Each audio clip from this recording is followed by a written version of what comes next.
This is my mindfulness practice analysis assignment for the Mindfulness in Tech Education class at Ontario Tech University in the Masters of Education program. My name is Laurie O'Donnell, and while I've already introduced myself in this course, what I want to emphasize is that an introduction is never suffice in describing the complexities of which we are all made of. In fact, I've been many different versions of myself in my life, and I continue to be many different versions, depending on the context, and because I am wonderfully diverse and unique, as we all are.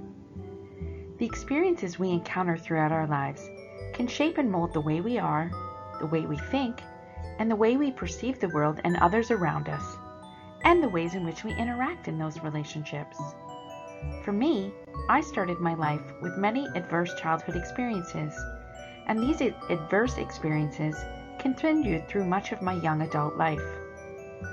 Later in life, I once again came face to face with more adversity and trauma, which forced me to become aware and take a good look at my propensities established in childhood that might continue to make me vulnerable forward.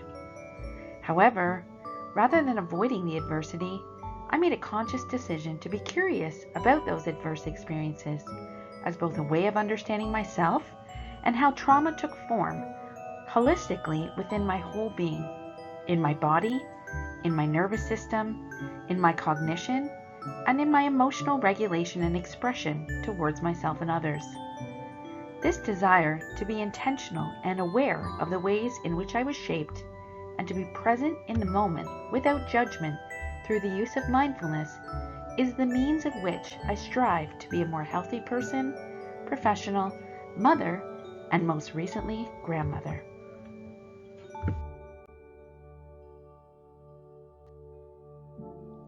The truth of the matter is that trauma is much more common than people perhaps believe or realize. Sadly, I am not alone or unique in my experiences. David Treleaven, in his book Trauma-Informed Mindfulness, notes that 90% of the world's population will be exposed to a traumatic event over the course of their lives. Bessel van der Kolk, in his book The Body Keeps the Score, tells us that the CDC has shown that 1 in 5 Americans was sexually molested as a child, 1 in 4 was beaten by a parent to the point of leaving a mark, and 1 in 3 couples engages in physical violence. Further, a quarter of the population grew up with alcoholic parents, and 1 out of 8 people witnessed their mother being beat up or hit. These stats do not even begin to count or add other forms of trauma, such as social injustice, racism, discrimination, weather disasters, accidents, or war. Van der Kolk refers to trauma as one of the most important public health issues we face today.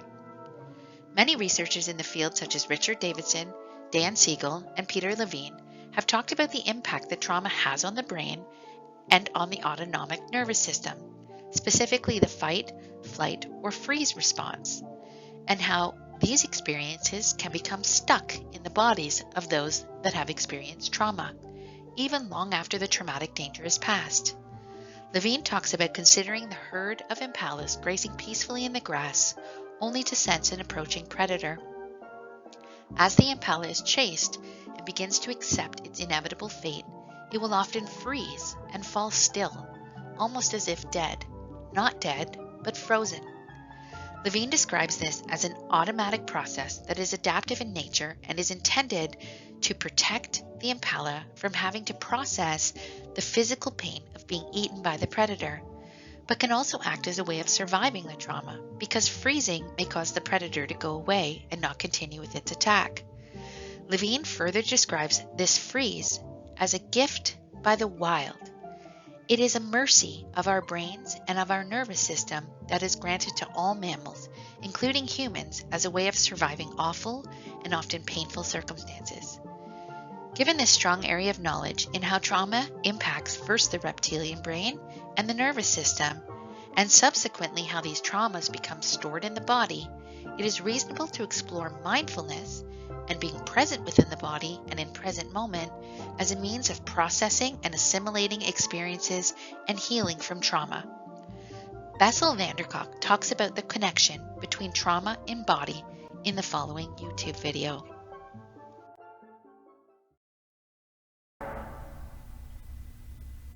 Trauma is so ubiquitous that if you think you have never seen it, you have not looked. We meet people who fly off the handle. We meet people who shut down. We meet people who are very difficult. No, it is a rare family that doesn't have a drug addict, alcoholic, disturbed person. You know, one thing I like to say when I give a lecture, are there any normal people who come from normal families in the audience? And sometimes one or two people raise their hands. I say, can I please come to your family for Thanksgiving? Because I've never been to a normal family. My name is Bessel van der Kolk. I'm a psychiatrist, neuroscientist. I have been studying trauma for about 50 years now. I've treated a whole variety of different traumatized populations, see trauma in many different countries around the world, and I am the author of the book, The Body Keeps the Score.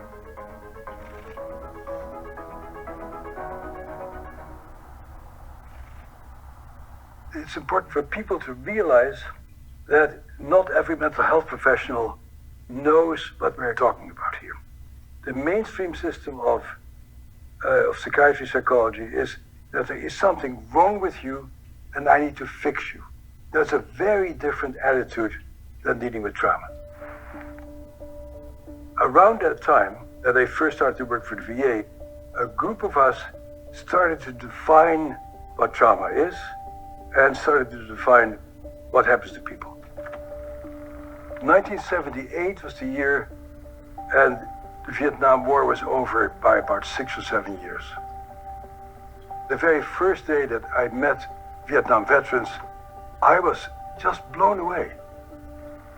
They kept referring back to their dead comrades. Their hearts seemed to be with the people who were no longer around. They had a hard time loving their wives and girlfriends. They had a hard time being in any way meaningfully involved in the present. These were guys who were my age, who were smart and competent, but they clearly were just a shadow of their former self. And what was also really striking is they were sort of passive much of the time, and then people told them something that was disappointing, and they went from 0 to 10 and blew up and became extremely angry. Something seemed to have happened to them that made it very hard for them to modulate their responses to the environment. My colleagues and I started to think about how is what these guys suffer from different from what other people who are in psychiatry textbooks suffer from. So I dug up a book that was written in 1941 by Abram Gardner, who had been working with World War soldiers. He wrote, these guys suffer from a physioneurosis. Their bodies continue to re-experience that very terrible, frightening situation, and that event keeps coming back in terms of images, behaviors, and physical sensations. So that became at the core of our definition of PTSD. We write, these people have been exposed to an extraordinary event that's outside of normal human experience. And in retrospect, that shows us how ignorant and narrow-minded we were, because it turned out that this is not an unusual experience at all. Trauma is actually, unlike what we first thought, extremely common. 1 out of 5 women in America has a history of sexual molestation. Even a lot of men have histories of sexual molestation. 1 out of 4 kids get beaten very hard by their parents. 1 out of 8 kids see physical fights between their parents. People usually think about the military when they talk about trauma, but when we started to work with inner city kids, the amount of trauma that these kids experience was just unspeakable. The nature of trauma is that an experience enters into your ears, into your skin, into your eyes, and it goes down into a very primitive part of your brain that automatically interprets what is going on. Is this dangerous or is this safe? An event becomes traumatic when there is nothing you can do to stave off the inevitable, and your body starts automatically going to a state of fight, flight, or collapse. The lingering effect of trauma is that you continue to react to mild stressors as if your life is in danger.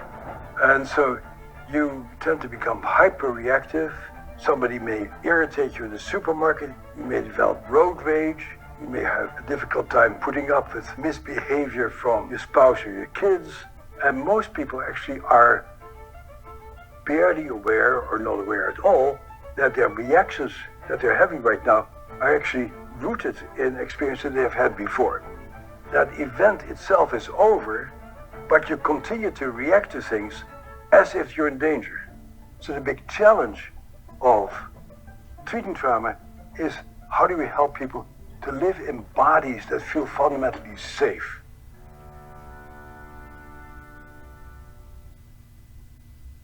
The tradition in mental health is to dismiss the reality of people's lives.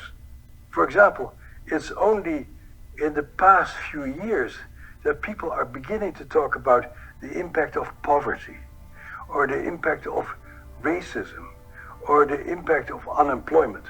And people have sort of been labeling people, oh, there's something wrong with you, let me fix you. But if you go to a physician or a mental health practitioner who doesn't understand that, they're going to try to fix you with drugs or cognitive behavioral treatment to not do these crazy things anymore. It usually doesn't work very well. What is very clear is that being in a relationship where people can hear you, where you can talk about how badly you feel, where you can talk about your guilt, and where you can start opening up where these feelings come from, how old these feelings are, and how you develop these feelings in response to particular things that happen to you, that was actually quite helpful. Because you need to really develop a deep sense of, this is what happened to me. This is what I'm dealing with. And I need to take care of the wounds that I'm carrying inside of myself. This issue of self-compassion and really knowing that your reactions are understandable and are rooted in you getting stuck in the past is a terribly important part of beginning to recover from trauma. Most of us are survivors of one thing or another, some much worse than others. And so if people say, what do you wish your legacy were? They say, I want our society to know about trauma and to really do all the things that are necessary so that people who grow up under extreme adverse conditions can develop a brain and a mind that can help them to become full-fledged members of society. That's our big issue, and that's the big challenge that we have.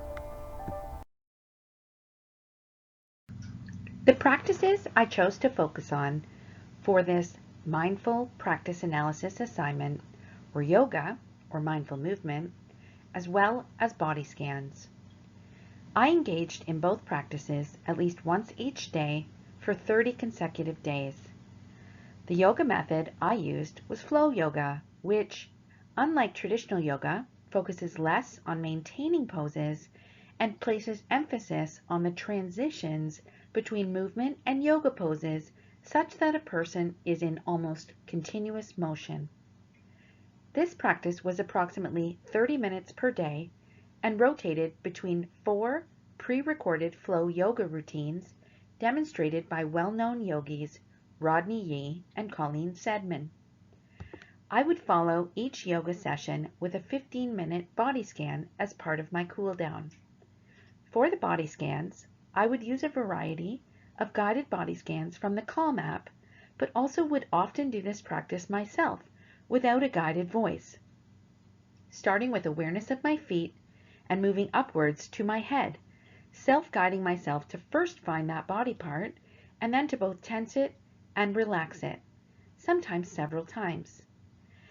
Occasionally at bedtime, I would add another self-guided body scan as part of my relaxation into sleep. Rodney Yee and Colleen Sedman do a great job of briefly explaining what flow yoga is and its benefits in this brief YouTube video. People think of vinyasa just as sun salutations. Inhale up, exhale back. Inhale forward, exhale chaturanga. You can get this beautiful rhythmical movement in a safe sequence in poses that are not intimidating. And you feel graceful when you're doing flow. She starts off with this beautiful movement into standing poses, which is sort of a traditional way to start by get the second sequence, which has to do more with back bends. From here, we get to come into a place of abandonment. It's an interesting sequence. So you rig it out, you open it up, and it's almost like the thunderstorm and then the blue sky. This is a forward bend flow, which really not only restores the body, but gives you a sense of deep inner world. The final one is really fun. It'll give you the whole gamut of the sun salutations, the standing poses, the back bends, the twists, the forward bends, and a little bit of relaxation at the end. It's a way of working from your feet up, from your heart out.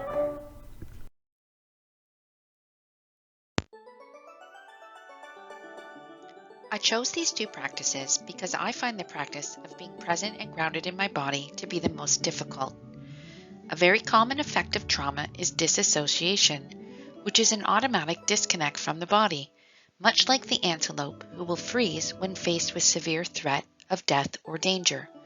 Those that have been exposed to overwhelming or scary experiences can become disconnected from their bodies, and that disconnect can continue even when the immediate threat of harm is past. One of my coping strategies in early childhood was to excel at school, which became my place of worth and validation. I became very skilled at language and information.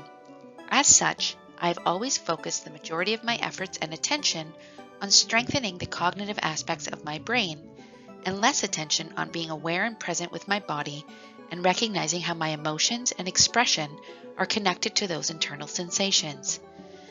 Leaving my body behind is a little like how Peter Pan became disconnected from his shadow and spent a great deal of time frustrated and trying to catch it.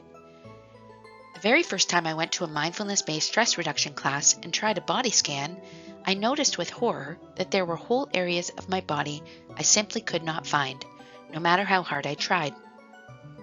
It was as if those areas of my body were simply dead zones that my sensations could not pick up. This created ongoing curiosity, and I began to notice I had a significant lack of ability in body-related tasks, both gross motor and fine motor. Not only did I commit to ongoing work in body scans and mindful movement to strengthen the connection to my body and to assimilate and reconcile emotions and sensations in my body, but I also began to intentionally try to challenge myself to engage in activities that required less cognitive attention and more body attention, like playing the ukulele and learning to knit. Mindful activities, if you will. These areas of body mastery continue to be difficult for me, and even when I can achieve some mastery, the natural inclination for me to disconnect from body when stressed or to back away from the intense realizations of disconnect in these tasks continues.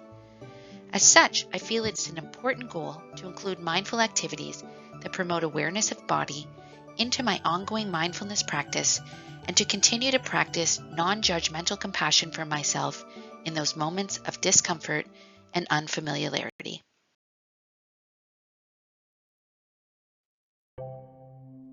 The way I tracked my mindfulness practice of yoga, or mindful movement, and body scans was varied and used a variety of both qualitative and quantitative methods. Qualitative data refers to information that cannot be counted, measured, or easily expressed using numbers, and can often include subjective information such as personal thoughts and feelings. Quantitative data, on the other hand, refers to data represented numerically, including anything that can be counted, measured, or given a numerical value.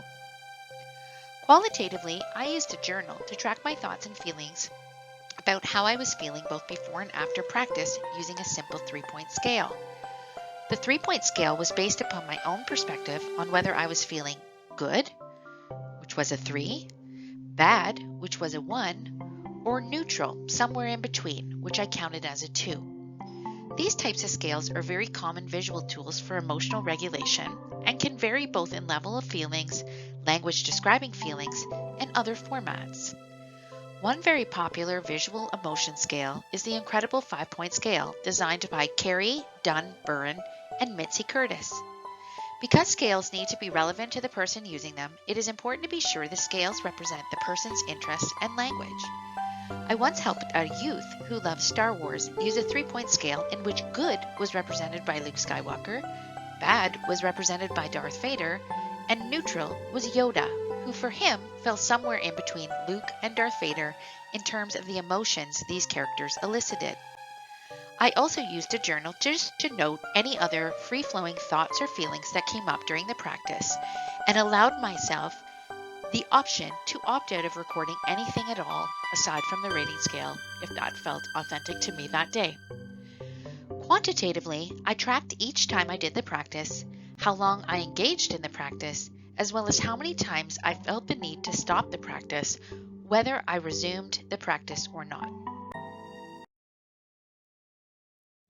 In terms of the analysis of my personal mindfulness practice of body scans and yoga across the 30 days, I have to admit I continued to have difficulties with body scans. I had a tendency to disassociate or get lost during this process, and I had to remind myself to keep trying and to not be judgmental of that process. I think this is because I still continue to have difficulties finding areas of my body depending on the day I'm having. I did, however, find it much easier to stay present in my body during the flow yoga.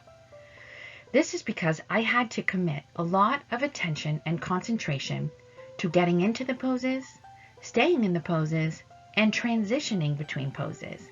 So this was incredibly helpful to have this concentration and effort and stay grounded in my body throughout.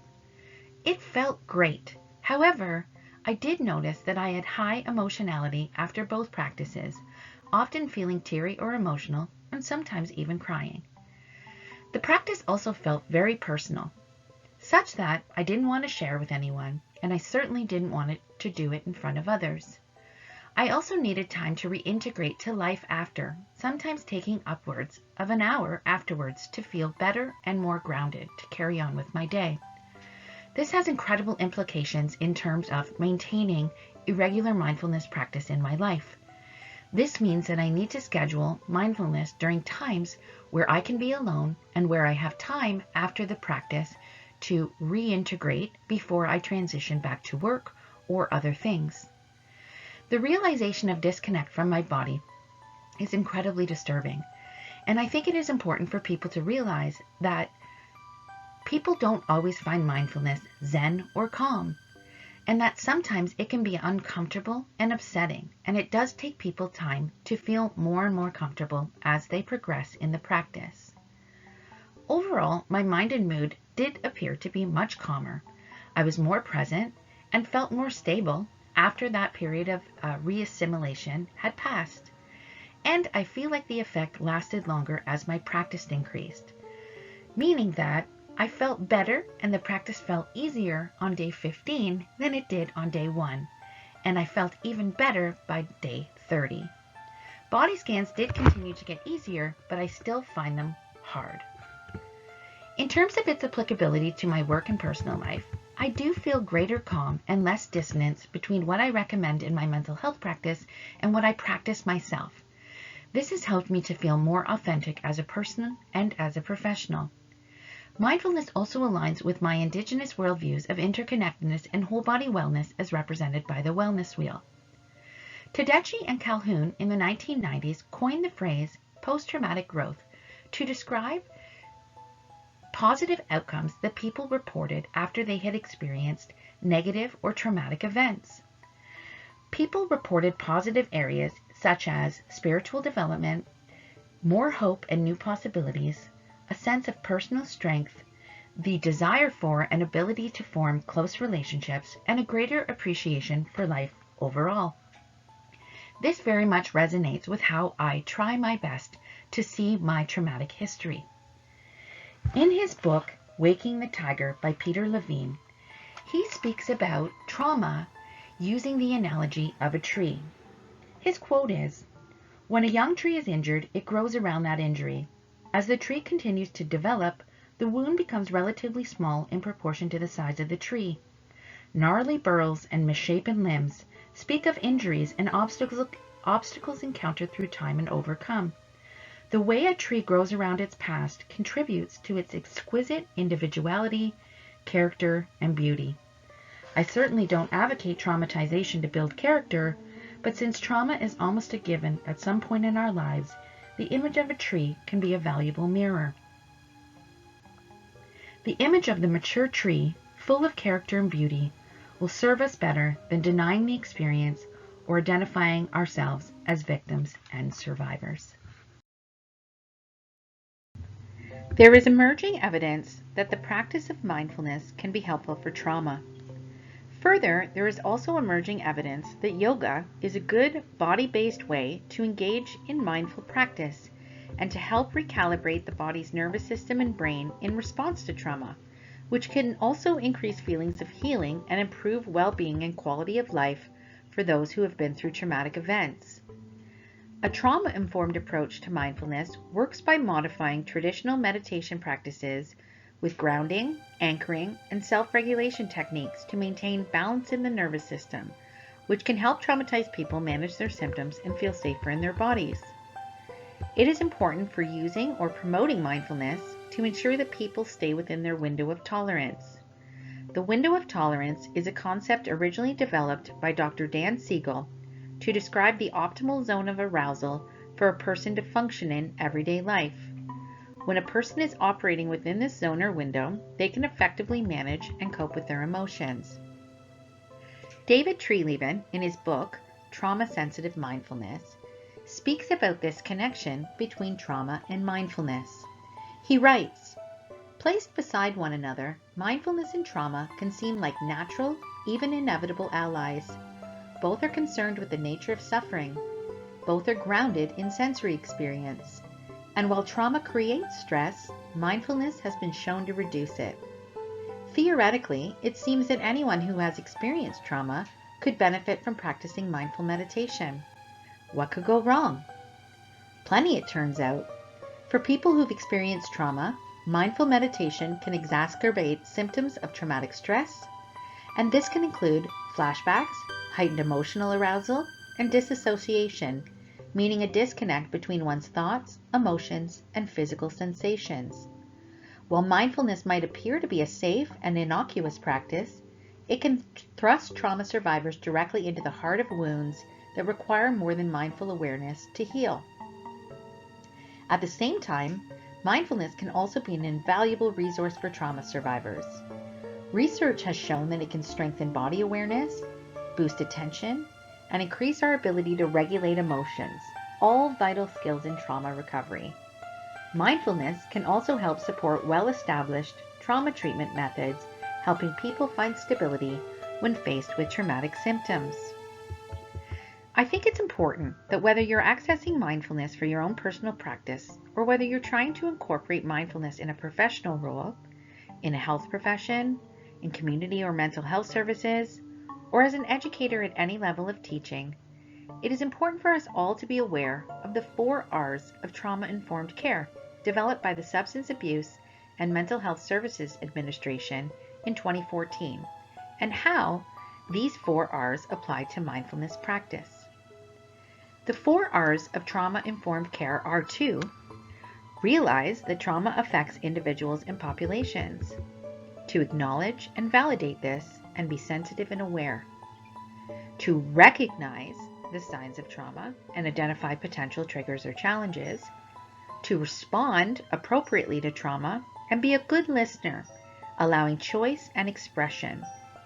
It's also important to understand your limitations in responding, depending on your own scope of practice and experience. The 4th R is to resist re-traumatization through the use of practices or strategies that are not trauma-informed, and to be a good advocate for trauma-informed care and environments. It is okay if you do not know all the ways to actualize the 4 R's. The goal is to explore and to learn more about trauma and how it can be supported in individuals, especially those using mindfulness practices. I hope this presentation has helped others to understand my personal mindfulness practice and analysis, and to be more aware of the importance of utilizing a trauma-informed approach within mindfulness practice frameworks. If the spiritual traditions of yoga could be encapsulated in one word, it might be Namaste. This Sanskrit word brings about the essence of oneness and an understanding of the true nature of reality. At the base level, Namaste is a salutation of respect and reverence, and translates to, "I bow to the divine in you." Namaste is more than a word used to end a yoga session. With respect and reverence, Namaste is a way to see and honor the reality of others.